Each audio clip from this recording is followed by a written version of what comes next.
Hello guys, сіздермен бірге ағылшын тілі. Бүгінгі біздің сабағымыз ways of telling time немесе уақытты айту тәсілдерін бүгін қарастыратын боламыз.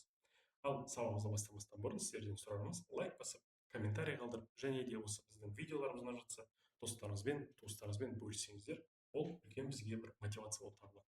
Ал енді сабағымызды бастасақ.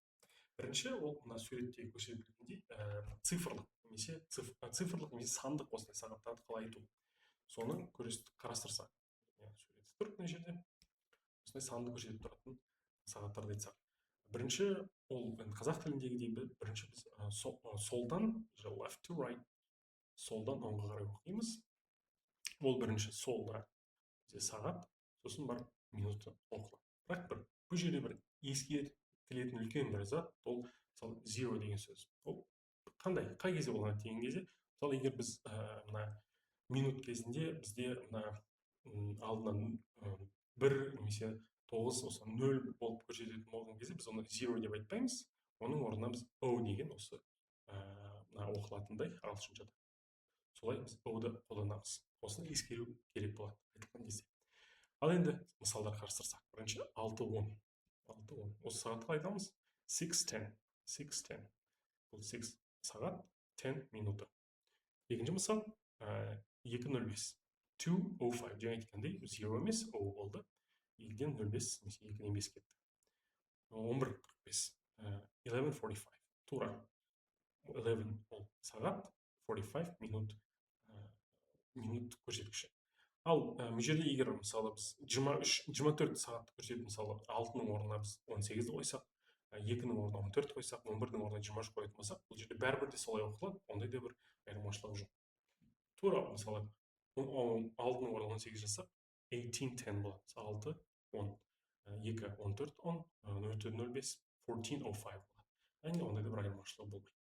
Ал енді осы цифрлық саннан басқа тағы да қандай айту жолдарын бар десек, бұл жерде аналог сағаттар. Бұл қандай сағаттар деген кезде, бұл мысалы далада көрсетілетін, мысалы қол сағаттары болатын болса, осындай тілі, минут тілі, сағат тілі бар сағаттардың бәрін аналог тілі дейміз. Соны бүгін қалай айтуға үйренетін боламыз. Бұл жерде бірақ бір ескерту керек, бұл жерде бұны мысалы минут тілі 1-ден 30, бірінші минут пен 30 минуттың арасында біз көбінесе бұны past дейміз, өтті, немесе минут кетті, өтті деп осылай айтамыз. Ал біз ағылшын тілінде мысалы әртүрлі диалекті бар екенін білеміз. Мысалы британ диалекті бар, американ диалекті бар, мысалы тағы да әртүрлі ямайкалық диалекті бар дейміз.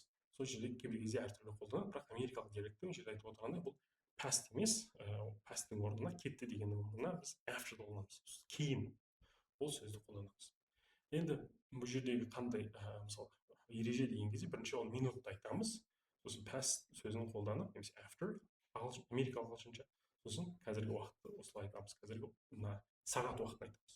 Енді мысалдар қарастырсақ, бірінші 5-тен 20 кетті. Бұны қалай айтамыз? Мысалы бірінші минутты айтамыз, сондай 20, мысалы қараңыздар, 20 past, өтті, кетті, 5. Сонда солай шықты бізде. Ал енді америкалық ағылшыншада 20 after 5.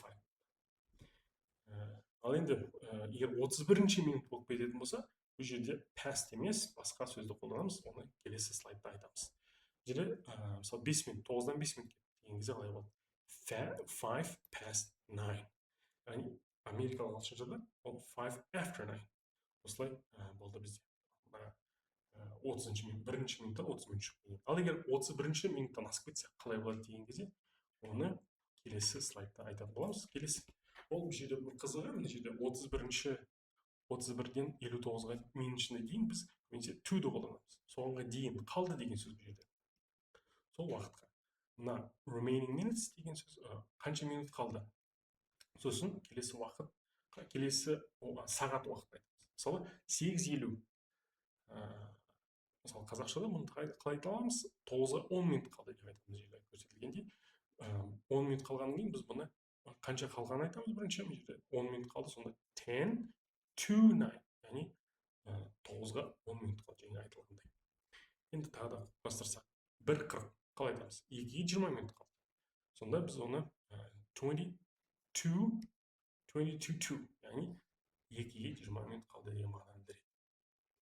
Ал енді тағы да бір немелер бар, бір ағылшын тілінде сағат айтатын, соны бір айтып кетсек, ол мысалы quarters, halves деген осы сөздерді қолданамыз.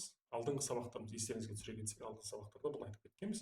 Quarter дегеніміз ширек деген сөз, ал half деген жарты немесе жарты сағат. Егер естеріңізде болатын болса, ширек дегеніміз ол мысалы минут бізде 60, соның 1/4 ол бізде 15 деген сөз, сондықтан біз quarterді қолдандық.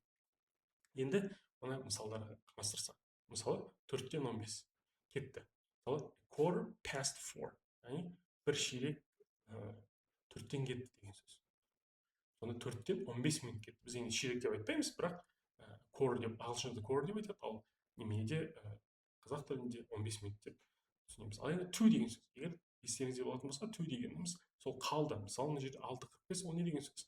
Яғни 7-ге 15 минут қалды. Сонда оны қалай айтамыз? A quarter to 7. Және алдындағы сабақта немесе айтсақ солай болады. Бұл енді past дегеніміз енді жарты деген сөз. Мысалы 2:30-ды мысалы қалай айтамыз? Бұл жерде half бірінші минут айттық, сосын past 2, яғни 2-ден 30 минут кетті. Бұл жерде мысалы бір ең қызығы 30 минутқа дейін, 30-шы минутқа дейін біз past болады, ал 31-шы минуттан бастап бізде to болады. Ескере кетсек, жаңа айтқан. Сондықтан бұл жерде to-ды ешқашан 30-шы минутқа дейін қолданбаймыз. Яғни 2:30, 2:30 деген сөзді береді. Ал енді бүгінгі біздің сабағымыз тәмам. Сіздерге егер ұнап жатса, лайк басып, комментария қалдыруларыңызды ұмытпаңыздар. Ал енді сабағымыз осымен тәмам.